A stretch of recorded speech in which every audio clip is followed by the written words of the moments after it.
Hey everyone, welcome back. Joe here again, ScaleFreak.com, coming to show you another video for the F-Bomb. The F-Bomb is my F-Series Proline F250 SCX10 that I have, I'm making it bulletproof. So, F-Bomb or bomb-proof. F-Series truck, bomb-proof, F-Bomb. This is the truck that will slowly but surely be built to be as crazy and tough as possible to get me to Axialfest 2015. So what I'm doing in today's video is the quick review and the install of the Vanquish transmission case. So it's a product that we've seen around for a long time. It's probably one of Vanquish's original products, and it's been largely unchanged, mostly because of how versatile it is and how many applications you could use it in. So check out the video. I'll talk a little bit about it. I'll show you my install, and I'll talk about some future for this truck. First, as always, we're going to start with the packaging itself. Now, all the Vanquish stuff, I mean, it all looks absolutely amazing. The company does an amazing job at making sure that everything is well machined. The packaging is easy. It actually looks pretty good. As you can see, high quality aftermarket accessories from Vanquish products and their website, vanquishproducts.com. Now, the part itself, again, made in the USA. This one here is VPS 01184. And they even go so far as to put batch number and everything on there to make sure they can track it back. So because the F-Bomb is going to be mostly black accessories, I did have to wait and locate the one that I could get in black. Of course, this one I did get from Heather at Extreme Hobbies up in Oshawa, Ontario, Canada. So, you know what? Again, open it up. Get rid of that. In the case itself, or in the bag itself, really easy. Actually seal the bags, which is great. So, the transmission case itself, you can see. And I'm telling you guys, the finish of Vanquish products is second to none. They do an absolute amazing job with their machining, an absolute amazing job with their fitment, and their anodizing as well. You can get it in multiple colors. The anodizing is flawless. So they've always done a good job with that. You may feel like you're paying quite a bit of money for a Vanquish product, but I'm telling you, in the end, it is 100% worth everything that you spend on it. And the time that you wait for it because of how quality the product really is. And of course, you do get the screws that come with it. So again, you know, it's a good thing to get an aluminum case because, as we know, the plastic case that Axial puts in there is very easy to strip the screws out. So of course, with a product like this, you're going to use a little bit of Loctite, and you're going to lock that sucker down, and it's not really going anywhere. So give me a second. I'm going to pull out the stock transmission setup out of the F-Bomb, and I'll be right back. With the stock axial transmission taken out of my truck, you can see I've got them side by side, and you can actually see, I guess, the comparison between the two. Shape-wise, they're similar. I mean, it has to be. It's going to fit the same internal gears. It's got to fit the same screw holes, the same bearings, everything like that. But as far as you can tell it on the aluminum one, it doesn't have all the additional plastic gating and stuff like that, mostly because it doesn't have that for added strength, being that it's aluminum. Inside, again, it is going to be the exact same thing because, again, it does have to have the same races for the gears. All the bearings have to fit into the exact same spaces, and most of all, you still got to be able to have a tight fit so the grease and stuff like that will still stay on all the gears itself. So I'll crack this one open as well. Now the gears are in that one, so I've had this thing pretty cleaned out. It wasn't that long ago that I went through and refreshed all the bearings in this kit and put these gears in. These are the stock Axial plastic gears, but I will be replacing them very shortly with the Axial HD, the heavy-duty gears that I have, the same as my Red Devil Recon. I'm going to put that in here as well. I mean, you have to remember that this system is going to be taking a lot of power either from my brushed 35 and 45 turn system or my brushless Rock 412 system. So you need to make sure, given that all the power goes through this first, you need to make sure that it has a nice, strong set of gears. So right now I'm going to go through it. I'm going to transfer all the gears over to the new transmission, or the new transmission housing, and get it all put back together again. As an added note, when you have anything like this a part that's not very easily strippable while you're on the field. You want to make sure that you inspect absolutely everything. I've already gone through it. I've inspected all of the gears. I know these gears are good, even though they are plastic, because I have had this apart recently. But I also noticed the last time I had it apart that these guys here were kind of beat up and a little worse for wear. Now, these are the outdrives from the transmission that go onto the bottom gear like that. Now, these things have been in this trail truck since its first day, years and years and years ago. And they are the original RTR ones, so that it's just flat spots. There's no straight through hole. So as you can kind of see here, these have seen a lot of damage. They've seen a lot of wear. They've seen some grub screws let go. And they're just really messed up. Now, also, the screws, the tiny little screws that hold them together, have actually been pulled through them a couple times. I've over-tightened them. They're just really, for the best way to say it, they're really messed up. So I got another set to be able to put in here. This is one of the newer sets, a little more heavy duty, and it also has a straight shot hole so that when I get one of those screws for my MIP axles, it'll go all the way through and it'll rest on the pin rather than the grub screw. So always make sure when you're going through that the parts that you're putting back in your truck are built and they're solid. You want to make sure that it's going in and you're not going to have to pull it back apart. For me, when I'm in the transmission, I love to pack the grease in this thing. I like it when my transmission is quiet. I like it when all my gears are quiet. So for these ones here, I mean, some people will say just kind of inject it into the sides. But instead, what I do, I completely coat my gears. So I actually go through and I use, first of all, I typically use Avid Slide for something like this. So I go through and I absolutely cover my gear with Slide, and then I just use my finger and roll it through here, and then just mash it. Absolutely smother and slather this thing with grease. Now, you can do all the gears. I typically do. I've already greased the other ones up. Actually, I'd already greased that one up too, but I wanted to go back and show you and apparently make more of a mess. So again, just go through it like that, and then slam that sucker in there, and then give it a few spins, and yeah, you're going to see a lot of grease in that, which is going to make sure that that thing stays well lubricated and well freed up and moving all your time on the trail. So now I've got all that put back together. Again, it's just super easy. Just kind of slam this guy back in here, and just like that, again, because the Vanquish stuff is made to an amazing tolerance. I mean, it just slides back together.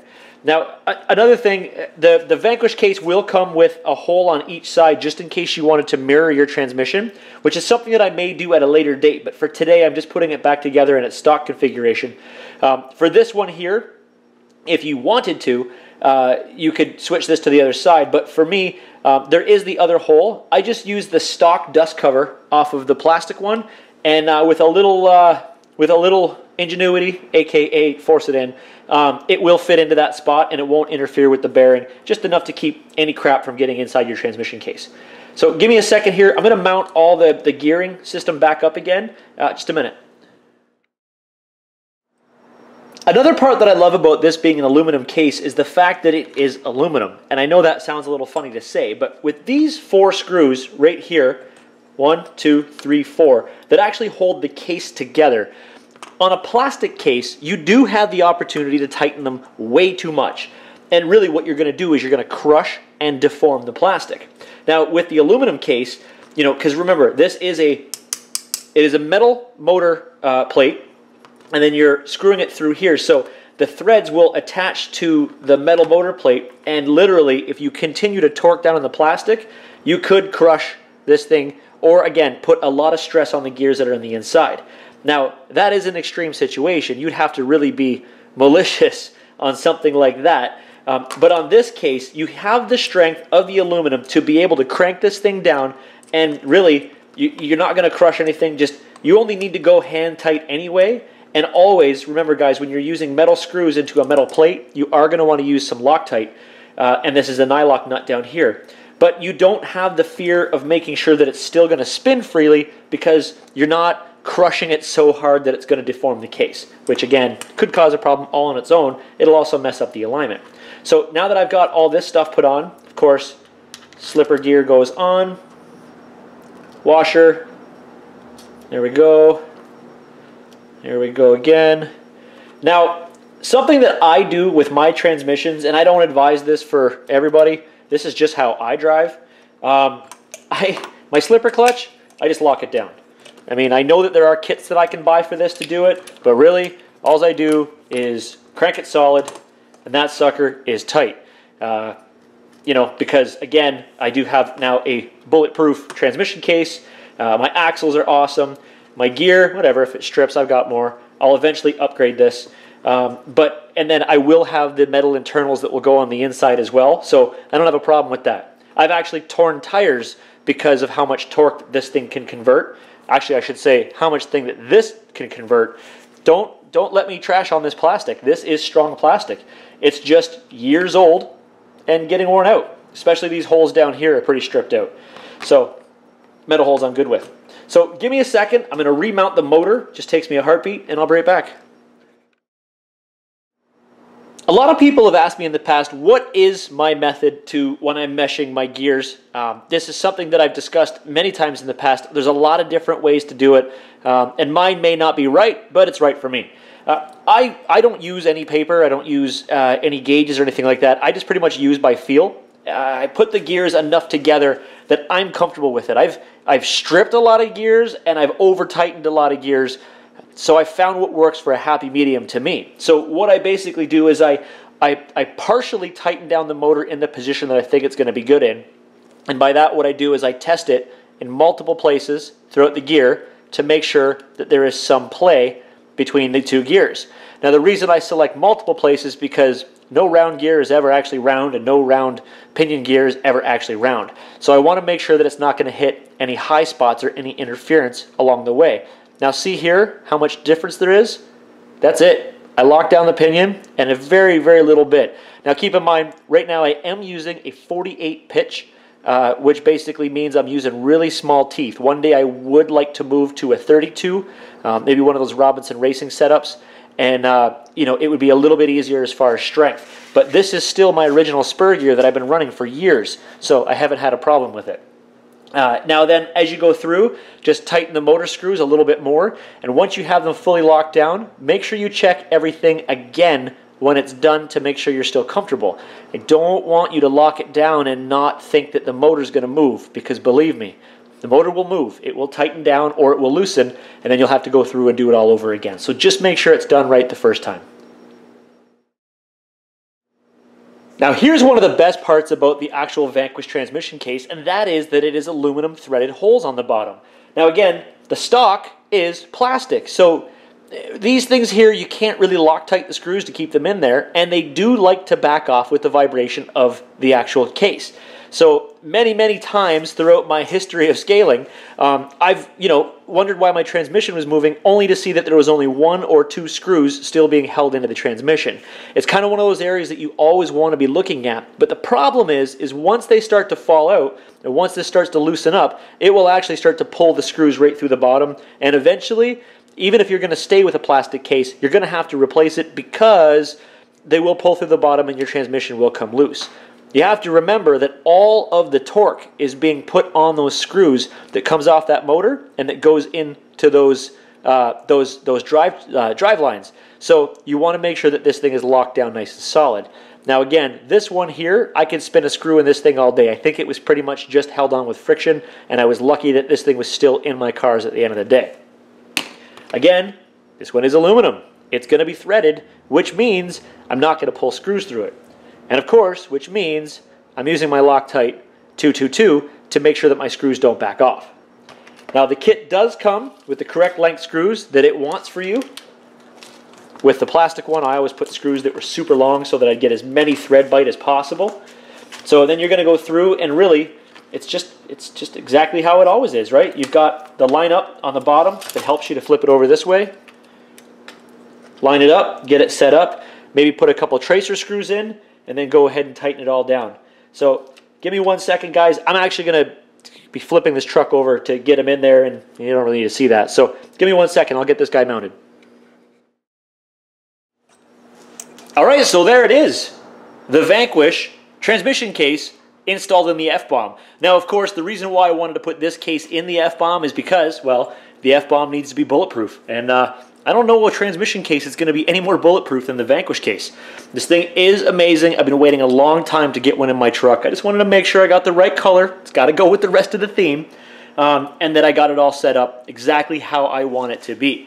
Now, like I said, in the future, I will be putting the aluminum gears, or the steel gears, on the inside of this transmission, so that is still to come. And I'm thinking about changing this to a Robinson Racing 32 pitch, a great big massive guy. But you know what? The Tekin motor gives me the power that I need to be able to turn that. And the punch that I get off these Team AHK batteries, again, it's all there for what I need it to be. So in the future, I'm still considering the idea of mirroring my transmission. I know that that's going to change my torque a lot and how it transfers into the chassis. Possibly. I kind of like the scale look of how when you slam the throttle, it actually kind of dips down a little bit. But that's something for the future to consider. So that's really it for this one, guys. I wanted to show you how that one worked. And I urge you, whether you're a weekend warrior or a kind of guy that's out all the time, I really urge you to get this transmission case and put this in your truck. It really is a time saver, and it's kind of one of those parts that probably should be in every truck already. So that's it for this video, guys. Thank you very much again for watching. Please, as always, guys, comment below on anything that you saw in this video, or possibly do you already have this case, or do you have a case that's similar to this one? Also, please remember, click the subscribe button up here and around here somewhere. Helps me a whole ton, and of course, like the video down below. And you know what? I'm only posting this in a couple places now, so please, guys, share this out. I really, really appreciate if you copy and paste this on some of your local forums or maybe some other Facebook groups, something like that. You'll find this one here on the RC Militia Facebook group. You'll also find this on the Scale Freak RC Bench Questions, and you'll also find this on the SoCurl.com and the RC Sparks forum as well. So that's where you'll find it. So, guys, thank you guys again for watching. I highly, highly, super, really appreciate you guys checking out my videos, and have a great day.